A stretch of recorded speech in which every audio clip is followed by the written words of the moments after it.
Halo adik-adik, Assalamualaikum. Pada video pembelajaran kali ini, kita akan belajar materi tematik kelas 4, tema 1, subtema 2, pembelajaran 3. Sebelum menonton videonya, jangan lupa klik like dan subscribe ya. So, let's go! Bisa adik-adik buka buku adik-adik pada halaman 100. Bekerja sama bisa dilakukan kapan saja. Saat kita bermain pun, kita bisa bekerja sama. Tahukah kamu bahwa kita dapat belajar bekerja sama dari permainan tradisional? Ayo kita pelajari bersama. Ayo mencoba. Salah satu permainan tradisional Indonesia yang sangat menarik adalah permainan bakiak. Permainan ini berasal dari Sumatera Barat. Bakiak atau biasa disebut terompa bakua di Sumatera Barat merupakan permainan yang membutuhkan kekompakan.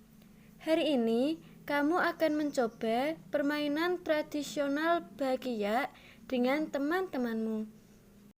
Sebelum melakukan permainan bakiak, kamu harus memperhatikan hal-hal berikut.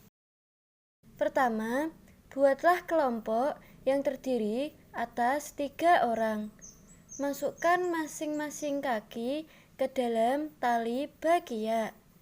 Anggota kedua memegang bahu anggota di depannya.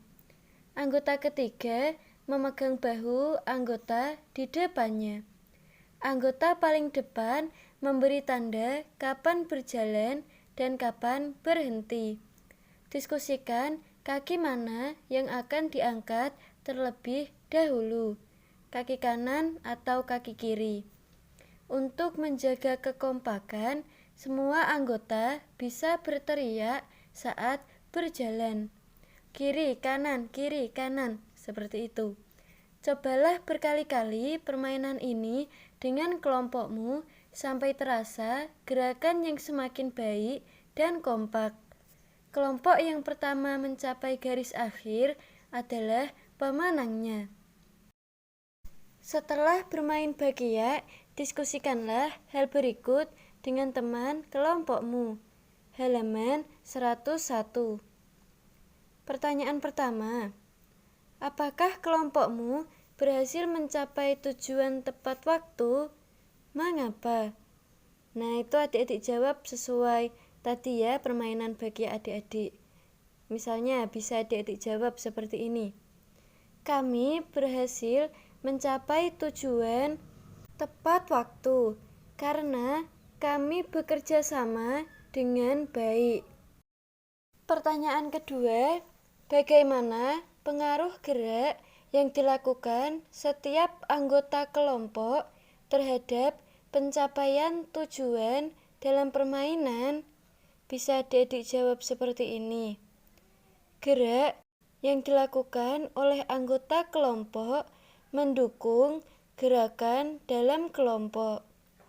Pertanyaan ketiga, apa kesulitan yang kamu hadapi saat bermain bakiak?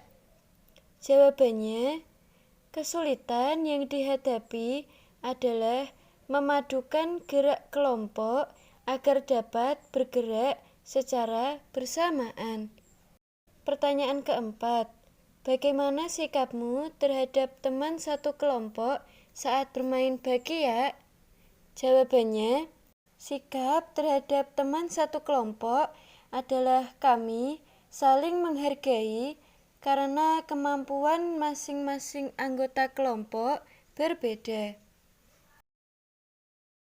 Kemudian, ayo berlatih pada halaman 103. Saat bermain bakiak, kamu tentunya harus mendengarkan peluit yang ditiupkan guru dan aba-aba temanmu. Kegiatan tersebut tentunya membutuhkan pendengaran yang baik. Masih ingatkah kamu tentang pentingnya indera pendengar? Ayo kita mengingatnya kembali. Bekerjalah dalam kelompok dan buat peta pikiran tentang indera pendengar dan sajikan di depan kelas. Ini adik-adik disuruh membuat peta pikiran seperti berikut. Nah, itu adik-adik bisa tuliskan seperti yang kakak contohkan ini ya. Bagian-bagian indera pendengar, yaitu ada daun telinga, tulang martil, tulang landasan, tulang sanggurdi, tulang pendengaran, saluran setengah lingkaran, saraf serambi, saraf rumah siput, gendang telinga, liang dengar, saluran tuba eustachius, dan serambi. Cara merawat indera pendengar: menjaga kebersihan telinga, dan jangan terlalu sering mendengar suara yang terlalu keras seperti suara sound musik yang keras. Cara kerja indera pendengar: pertama, suara masuk ke dalam telinga dan ditangkap oleh gendang telinga. Getaran gendang telinga diteruskan oleh tulang-tulang pendengar ke ujung saraf. Oleh saraf diteruskan sampai ke dalam otak sehingga kita dapat mendengar. Fungsi indera pendengar.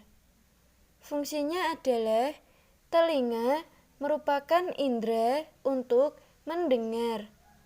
Telinga berfungsi sebagai penyeimbang tubuh.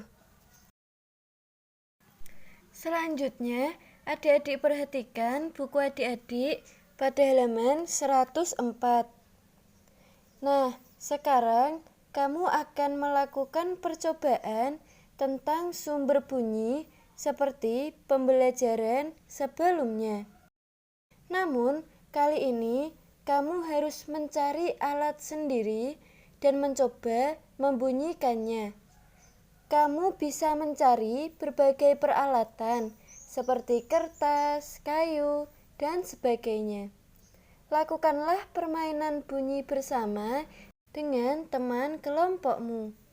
Secara bergantian, kamu bisa menebak sumber bunyi yang dibunyikan temanmu. Ambillah berbagai macam benda. Kamu dan beberapa temanmu bersembunyi di tempat berbeda sambil memegang benda. Bunyikan benda secara bergantian. Minta temanmu menebak siapa pemegang benda. Tebak sumber bunyi benda dengan temanmu secara bergantian. Kemudian jawab pertanyaan berikut. Berapa kali kamu bisa menebak sumber bunyi? Sumber bunyi mana yang mudah kamu tebak? Dan sumber bunyi mana yang sulit kamu tebak? Tulislah laporanmu pada tempat yang tersedia. Jadi adik-adik disuruh untuk melakukan percobaan, yaitu hampir sama seperti percobaan pada pembelajaran sebelumnya. Namun kali ini adik-adik itu harus membawa alat sendiri-sendiri. Kemudian adik-adik dan teman adik-adik itu bersembunyi di tempat yang berbeda dan membunyikan alat musiknya secara bergantian. Kemudian adik-adik tebak berasal dari manakah bunyi itu. Kalau sudah, adik-adik tulis laporan pada tempat yang tersedia. Misalkan kakak kasih contoh hasil laporannya seperti ini ya. Nama percobaan. Benda bergetar sebagai sumber bunyi. Tujuan percobaan: menjelaskan penyebab timbulnya bumi dan cara perambatan bunyi. Alat-alat: ada ember, kaleng biskuit, botol minuman, dan tempat sampah plastik.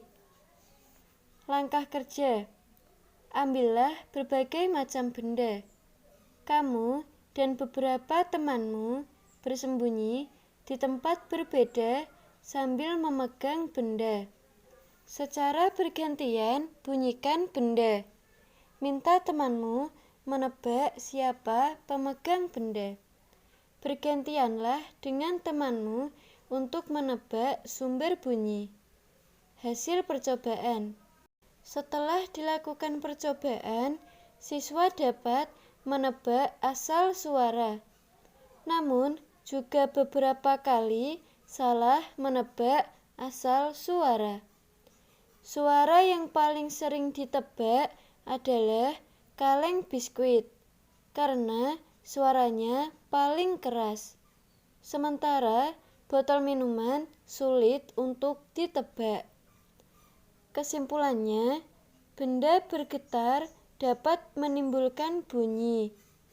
Bunyi yang dihasilkan sumber bunyi merambat melalui udara. Misalkan contoh laporan kegiatannya seperti itu.